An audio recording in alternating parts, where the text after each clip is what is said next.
Mga babaeng dumaan at nalink sa buhay ni Vico Sotto. Isang mayor na tahimik lang kung kumilos, pero laging laman ng mga balita, lalo na pag-usapang puso ang topic. Si Vico Sotto ang tinaguriang crush ng bayan, at modernong public servant, ay hindi lang hinahangaan dahil sa kanyang liderato, kundi pati na rin sa mga babaeng minsan nang naugnay sa kanyang buhay. Kaya sa video na ito, babalikan natin ang mga pangalang minsang dumaan o nadawat sa personal na buhay ng alkalde ng Pasig. Sino-sino nga ba sila? Kaibigan nga lang ba talaga, o may something na hindi lang ipinapaamin sa kanilang mga fans? Pero bago tayo magpatuloy ay i-like mo na ang ating video, dahil malaking tulong po ito sa aming mga YouTuber. Mag-subscribe, pindutin mo na rin syempre yung notification bell, at piliin mo yung all, para palagi ka updated sa ating mga latest videos.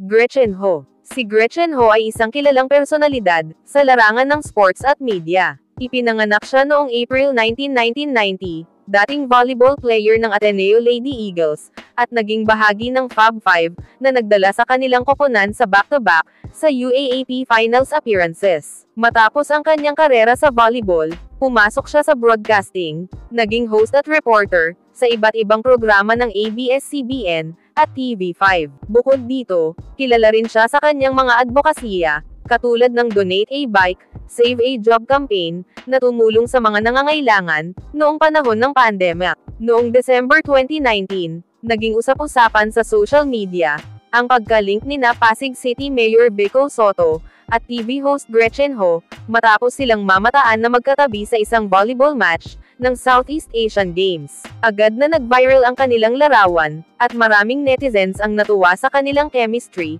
at nagbansag pa ng tambalan, na Vichen. Dahil dito, lumaganap ang mga haka-haka, na maaaring may espesyal na ugnayan, sa pagitan ng dalawa. Gayunpaman, wala ni isa sa kanila ang nagkumpirma, ng anumang romantic relations. Sa katunayan, mismong ama ni Vico na si Vic Sotto, ang nagsabing hindi siya naniniwalang may namamagitan sa dalawa, at binanggit na busy si Vico sa kanyang trabaho, bilang alkalde. Sa kabila nito, patuloy pa rin ang mga espekulasyon, lalo na't ipinagtanggol ni Gretchen si Vico, sa isang issue noong 2020, kung saan ipinahayag niya ang kanyang pagkadismaya sa NBI, matapos ipatawag si Vico hinggil sa umano'y paglabag, sa quarantine protocols. Sa kabuuan, ang ugnayan ni Vico Sotto at Gretchen Ho, ay nanatiling isang usaping puno ng espekulasyon at kilig, para sa mga netizens, ngunit walang konkretong ebidensya na nagpapatunay, ng isang seryosong relasyon, sa pagitan ng dalawa. Bea Alonzo. Si Bea Alonzo ay isang kilalang Filipina actress, mang-aawit at YouTuber, na ipinanganak noong October 17, 1987, sa Cainta, Rizal. Nakilala siya sa mga dramang pelikula, katulad ng The Mistress noong 2012, A Second Chance noong 2015, at The Love Affair, noong 2015. Sa kabuuan, ang kanyang mga pelikula ay kumita ng mahigit 3.15 billion pesos, na nagpatibay sa kanyang katayuan, bilang isa sa mga pinakamataas na kita sa takilya, sa kasaysayan, ng pelikulang Pilipino. Bukod sa kanyang matagumpay na karera sa showbiz, naging bahagi rin siya ng mga kontrobersya sa personal na buhay, kabilang ang mga isyu sa kanyang dating kasintahan na si Gerald Anderson, at ang kanyang engagement kay Dominic Roque, na nauwi sa hiwalayan, noong February 2024. Noong June 2020, nagtagpo sina Bea Alonzo at Pasig City Mayor Vico Sotto, sa isang relief operation, para sa mga frontliners ng lungsod. Dahil sa kanilang litrato na magkasama, maraming netizens ang nagsimulang i-ship ang dalawa, na nagbansag pa ng baby ko, sa kanilang tandem. Gayunpaman, nilinaw ni Bea na ang kanilang pagkikita, ay para lamang sa donasyon, at wala itong romantic na kahulugan. Aminado siyang medyo nahiya, sa mga chismis na lumabas, matapos ang kanilang pagkikita. Sa kasalukuyan, si Bea Alonzo ay inuugnay sa negosyanteng si Vincent Co, na presidente ng isang kilalang grocery chain. Nagsimula ang mga espekulasyon, nang mapansin ng mga netizens ang kanilang mga larawan sa Spain, na tila nagpapakita, ng kanilang pagiging malapit. Bagamat wala pang kumpirmasyon, mula sa kanilang dalawa, patuloy ang usap-usapan sa social media, tungkol sa posibleng relasyon nila. Sania Lopez. Si Sania Lopez, na may tunay na pangalang Shirlene Osuna Roberto, ay isang kilalang aktres sa Pilipinas, na sumikat sa mga teleserye, kagaya ng Encantadilla, at First Yaya. Isa siya sa mga prominent talents ng GMA Network, at kilala rin sa kanyang natural na kagandahan, at disiplina sa trabaho. Bukod sa kanyang pag-arte, siya rin ay modelo at performer, at may malaking fanbase sa social media. Ang koneksyon sa pagitan ni Sanya Lopez at Pasig City Mayor Vico Sotto ay nagsimula bilang isang simpleng chismis o rumor na lumutang noong 2021 hanggang 2022, matapos mapansin ng mga netizen na tila may mutual admiration o paghanga sa isa't isa. Sa isang panayam, inamin ni Sanya na iniidolo niya si Mayor Vico bilang isang public servant dahil sa kanyang integridad at pagiging matino sa politika. Nagkaroon din ng pagkakataon na binati ni Mayor Vico si Sanya sa kanyang kaarawan, na agad namang naging usap-usapan sa social media. Gayunpaman, walang opisyal na kumpirmasyon mula sa dalawa kung sila ay nag-date o may romantic relations. Hanggang sa kasalukuyan, ang sinasabing relasyon ni Vico at Sanya ay nananatiling hindi kumpirmado at walang matibay na ebidensya na sila ay naging magkasintahan. Wala ring naiulat na lumabas silang magkasama sa pampublikong event o may litratong nag-viral na nagpapatunay sa isang personal na ugnayan. Ang isyu ay mas naging fan-driven speculation kaysa sa isang aktwal na relasyon. Ang ilang ulat ay nagmula sa mga artikulo sa entertainment sites, kagaya ng Philippine Star at GMA Network, ngunit pawang mga obserbasyon lang at hindi opisyal na pahayag mula sa mga sangkot. Dahil dito, ang relasyon ni Vico at Sanya ay nananatiling bahagi ng showbiz curiosity, ngunit hindi naging bahagi ng aktwal na showbiz history.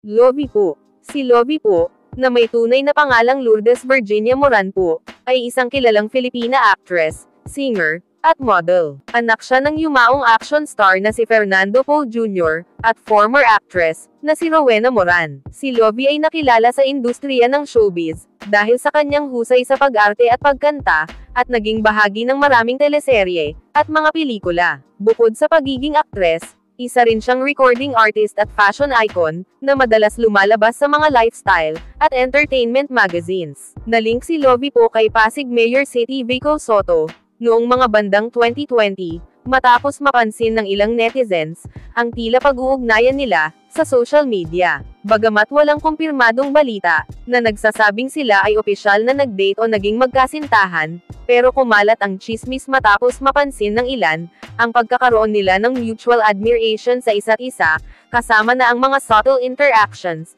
tulad ng pag-follow sa isa't isa sa Instagram, at ilang simpleng pagkomento o pag-like sa mga post. May ilang ulat din na nagsasabing nakita raw sila sa isang private gathering, ngunit walang malinaw na larawan o video na sumusuporta sa claim na ito. Walang opisyal na kumpirmasyon mula kina Lovie po at Vico Sotto tungkol sa kanilang relasyon, kaya nananatili itong isang chismis o spekulasyon lamang. Hindi rin ito naging sanhi ng anumang malaking kontrobersya sa showbiz o sa politika. Si Vico ay kilala sa pagiging private sa kanyang personal na buhay, habang si Lovie naman ay may track record ng pagiging discreet sa kanyang love life. Sa kasalukuyan, si Lovie ay reportedly in a relationship na kay Monty Blencowe, isang British film producer, kaya tila napatunayan na ang rumor connection kay Vico ay hindi nagtuloy sa isang serious relationship. Wala ring malaking event o public appearance na magkasama silang dalawa. Janine Gutierrez. Si Janine Gutierrez ay isang kilalang Filipina actress, model at television host na mula sa prominent showbiz family, anak ni Lotlot De Leon at Ramon Christopher Gutierrez, at apo ng mga veteranong artista na sina Pilita Corrales at Eddie Gutierrez. Nakilala siya sa mga proyekto sa GMA at ABS-CBN, pati na rin sa kanyang husay sa pag-arte at pagiging fashion icon. Bukod sa kanyang karera, naging bukas din ang publiko sa mga bahagi ng kanyang personal na buhay, lalo na pagdating sa mga naiuugnay sa kanyang love life. Ang pangalan ni Mayor Vico Sotto ay nalink kay Janine Gutierrez noong bandang 2021 hanggang 2022, nang mapansin ng mga netizens na tila may palitan ng likes at magiliw na komento ang dalawa sa kani-kanilang mga social media post. May mga ulat din na nagsasabing minsang naispatan si Janine sa Pasig City na siyang pinaniniwalaang basehan ng mga chismis. Gayunpaman, walang opisyal na pahayag mula sa alinmang panig na nagkukumpirma ng isang romantic relationship. Ayon sa ilang entertainment sites, katulad ng Philippine Entertainment Portal at mga showbiz segments sa TV, nanatiling tahimik si Vico at si Janine, patungkol sa isyu. Wala ring kilalang opisyal na paglabas sa publiko, bilang magkasama ang dalawa, at hindi rin sila nakuhanan ng litrato, na maituturing na patunay, ng pagiging magkasintahan. Ang kanilang relasyon, ay itinuring ng marami bilang rumor romance lamang, na mas pinalakas ng social media interactions, at obserbasyon ng mga fans. Ang ilang netizens ay nagsabi ring tila bagay ang dalawa, dahil sa kanilang mga prinsipyo, si Vico bilang isang matino at progresibong leader, at si Janine bilang outspoken, at socially aware na artista. Gayunpaman, habang tumagal ang panahon, tila unti-unti nawala ang mga espekulasyon, at hindi na muling naugnay ang dalawa sa mas seryosong tsismis, o kontrobersya. Yasi Pressman. Si Yasi Pressman ay isang Filipina-British actress, model at singer, na sumikat sa mga teleserye, katulad ng FPJ's Ang Probinsyano. Kilala rin siya sa kanyang pagiging brand ambassador, at pagiging aktibo sa social media. Bukod sa kanyang karera sa showbiz, naging visible rin siya, sa mga corporate at philanthropic events, dahilan upang mapalapit siya sa iba't ibang personalidad, sa larangan ng politika at negosyo. Ang ugnayan ni Yasi kay Pasig City Mayor Vico Sotto, ay nagsimulang mapansin ng publiko, noong 2023. Sa ilang pagkakataon, namataan silang magkasama, sa mga private at public events. Lalong uminit ang espekulasyon, nang i-post ni Yasi sa kanyang Instagram noong May 2023, ang mga larawan kasama si Vico, kabilang ang isang candid photo, na tila sweet ang atake. Hindi man ito kumpirmado bilang official relationship, maraming netizens ang nagkomento, na tila may something special, sa kanilang dalawa. Kasabay nito, sinabi ni Yasi sa isang interview, na Vico is a good friend, habang si Vico naman ay nanatiling private, patungkol sa isyu. Walang opisyal na kumpirmasyon, na naging magkasintahan ang dalawa, ngunit lumitaw ang rumor romance sa iba't ibang news outlets, kagaya ng Philippine Star, Inquirer at mga showbiz YouTube channels, katulad ng OG Diaz Showbiz Update. Sa kabila ng haka-haka, walang kontrobersyang matinding lumabas na may kinalaman sa kanila, kundi puro spekulasyon ng netizens, at mga blind items. Hindi rin sila nakita sa public display of affection, kaya't nanatiling misteryoso, ang tunay nilang relasyon. Sa kasalukuyan, parehong tahimik si Vico at Yasi tungkol dito, at wala ring kumpirmasyon kung sila ay patuloy na nagkikita, o nagdi-date. Catriona Gray. Si Catriona Gray ay isang kilalang personalidad sa Pilipinas, at buong mundo. Siya ay nanalo bilang Miss Universe 2018, at naging isang simbolo ng katalinuhan, ganda at malasakit, sa mga isyong panlipunan. Bukod sa pagiging beauty queen, kilala rin siya bilang isang singer, host, at advocate para sa edukasyon, at karapatang pantao. Matapos ang kanyang reign bilang Miss Universe, nanatili siyang aktibo sa media, at mga public engagements. Samantalang si Vico Sotto, ay naging tanyag bilang isang batang progresibong politiko, at kasalukuyang alkalde, ng Pasig City. Dahil sa kanyang imahe bilang matino, at walang bahid katiwalian na opisyal, madalas siyang nauugnay sa iba't ibang kilalang personalidad, at isa na rito, si Catriona Gray. Noong bandang 2019 hanggang 2020, may ilang ulat at speculation online, na naglink sa kanilang dalawa, matapos mapansin ng netizens, na may ilang interaction sila sa social media, kagaya ng pag-like sa isa't isa ng post, o pagbibigay ng mga papuri, sa publiko. Gayunpaman, walang opisyal na pahayag mula sa alinman sa kanila, na nagsasabing nag-date sila, o naging magkasintahan. Ayon sa ilang entertainment sites, at showbiz news tulad ng Philippine Entertainment Portal at Philippine Star, nagkaroon lamang ng mga rumor connection sina Vico at Catriona, ngunit walang konkretong ebidensya, ng romantic involvement. Walang naitalang public event, na magkasama silang dumalo bilang magkapareha, at pareho nilang pinananatili ang privacy, ng kanilang personal na buhay. Sa katunayan, si Catriona ay mas kilalang naging karelasyon ng singer na si Sam Milby, na kanyang kinumpirma noong 2020. Samantalang si Vico naman ay kilala, sa pagiging private sa usaping pag-ibig, at madalas niyang iwasan, ang showbiz intrigue. Kaya't masasabi na ang ugnayan nila, ay mas bunga lamang ng haka-haka ng publiko, kaysa totoong romantic relationship. Jasmine Curtis Smith.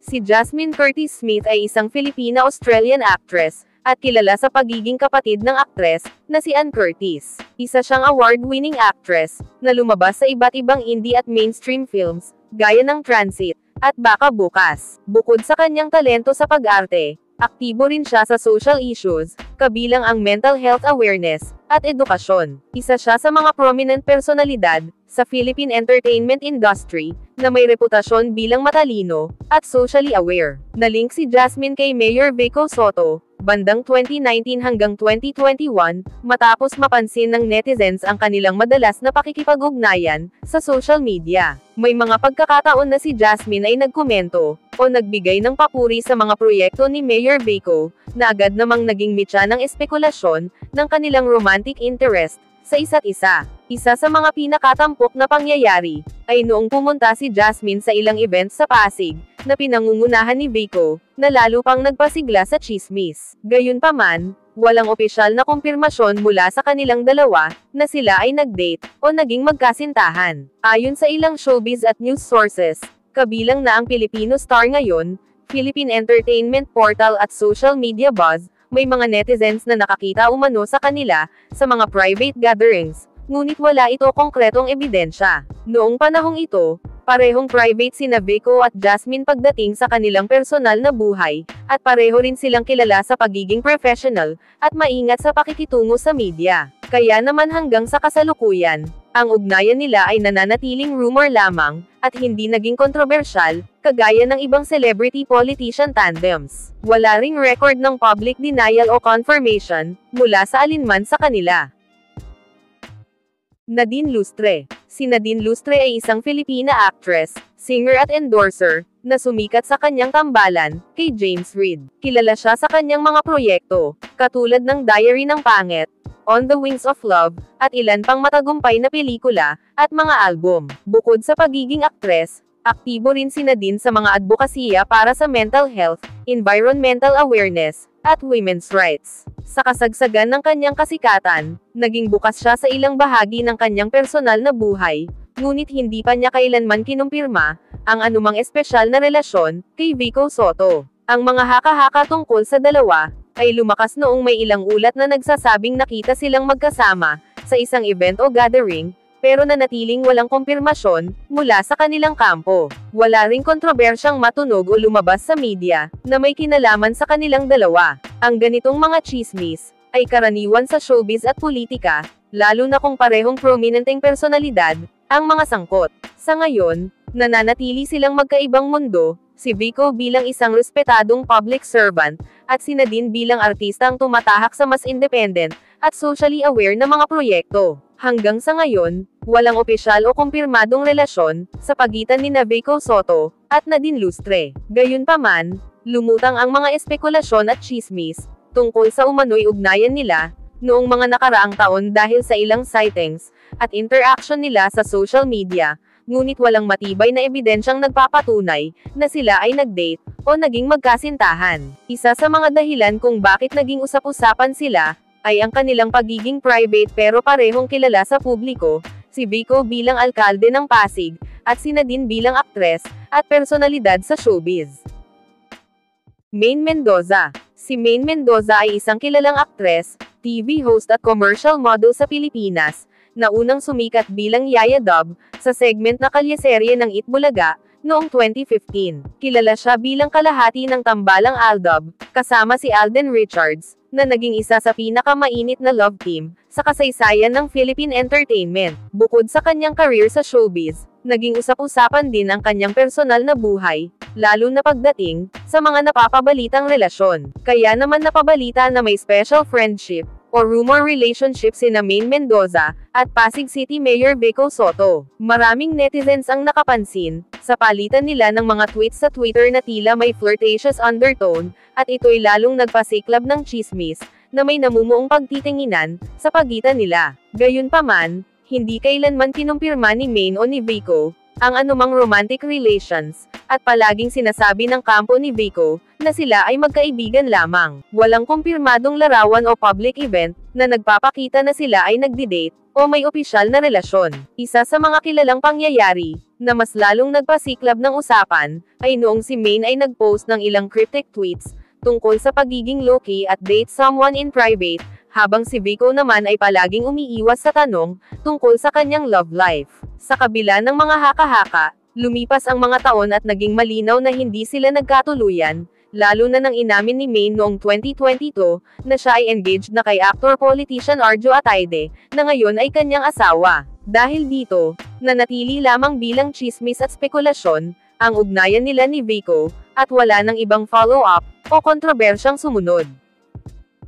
Sharon Cuneta. Si Sharon Cuneta, na kilala rin bilang ang megastar ng Philippine entertainment industry, ay isang multi-awarded actress, singer, at TV host. Nagsimula siya sa showbiz noong dekada 80, at naging isa sa mga pinakasikat na artista sa bansa. Bukod sa kanyang matagumpay na career, siya rin ay kilala bilang asawa ni Senador Francis Kiko Pangilinan, at ina ng aktres, na si Casey Concepcion. Nagkaroon ng kaunting buzz online, noong mga nagdaang taon, dahil sa mga biro at komento sa social media, partikular sa mga post ni Sharon Cuneta, kung saan ilang beses niyang nabanggit si Vico Sotto, nang may halong humor at admiration. Sa isang post halimbawa noong 2021, binanggit ni Sharon si Vico bilang crush daw niya, isang malinaw na biro, na ikinatuwa ng mga netizen. Walang ebidensyang nagpapakita ng romantic involvement, kundi mas lumalabas ito bilang isang light-hearted admiration, ng isang veteranong aktres, sa isang batang politiko.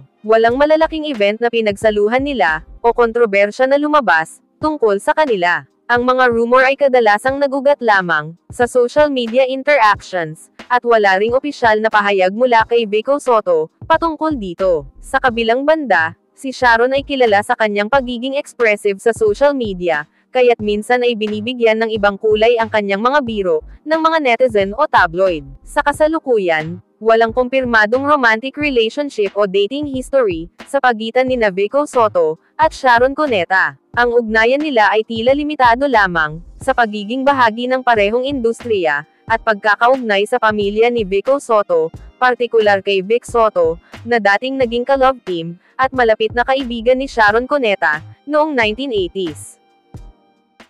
Private o non-showbiz women. Hanggang sa kasalukuyan, walang confirmed o opisyal na ulat, na nagsasabing may romantic relations, si Pasig City Mayor Vico Sotto, sa isang private, o non-showbiz na babae. Kilala si Vico sa pagiging private, pagdating sa kanyang personal na buhay, at ilang beses na rin siyang nagsabi sa mga panayam, na hindi niya priority ang pagpasok sa isang relasyon, habang busy sa kanyang serbisyong publiko. Gayunpaman, may ilang mga bulungan o rumor na kumalat sa social media, at ilang tabloid tungkol sa di umano'y ugnayan niya, sa isang non-showbiz personality, ngunit wala itong matibay na ebidensya o kumpirmasyon, mula sa kanyang kampo. Isa sa mga naging usap-usapan online, ay isang larawan di umano ni Vico, kasama ang isang babae, sa isang pribadong event. Ayon sa ilang netizens, mukhang malapit ang dalawa, at tila may espesyal na ugnayan. Gayunpaman, hindi malinaw kung kailan at saan kuha ang naturang larawan, at hindi rin nakumpirma ang pagkakakilanlan, ng nasabing babae. Walang pahayag si Vico hinggil dito, at walang opisyal na post sa kanyang mga social media account,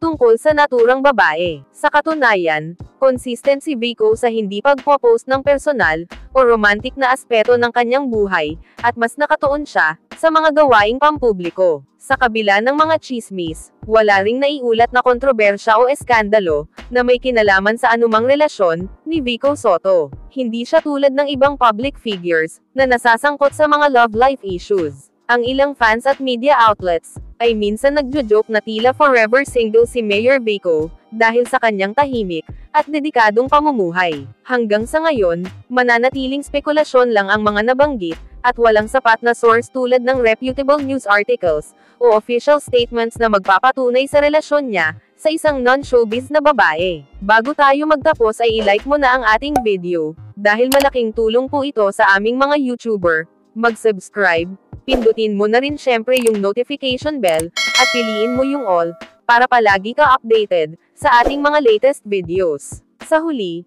nananatiling palaisipan sa publiko ang buhay pag-ibig, ni Pasig Mayor Vico Sotto. Tahimik man siya sa usaping personal, hindi maikakailang marami ang curious, at marahil ay umaasang makita siyang magmahal din, sa labas na mundo ng politika. Pero sa ngayon, tila mas pinili niya ang pagmamahal sa bayan, kaysa paghabol sa romantic relationship. Kung totoo man ang mga bulong-bulungan, o nanatiling haka-haka lamang, isa lang ang malinaw, Si Vico ay isang leader na inuuna ang serbisyo kaysa intriga, at marahil sa panahon ngayon, yan na rin ang klase ng lalaki na mahirap hanapin. Ikaw, ano ang masasabi mo kay Pasig City Mayor Vico Sotto? Comment mo sa baba ng ating video yung sagot o masasabi mo para malaman din namin. See you on our next videos.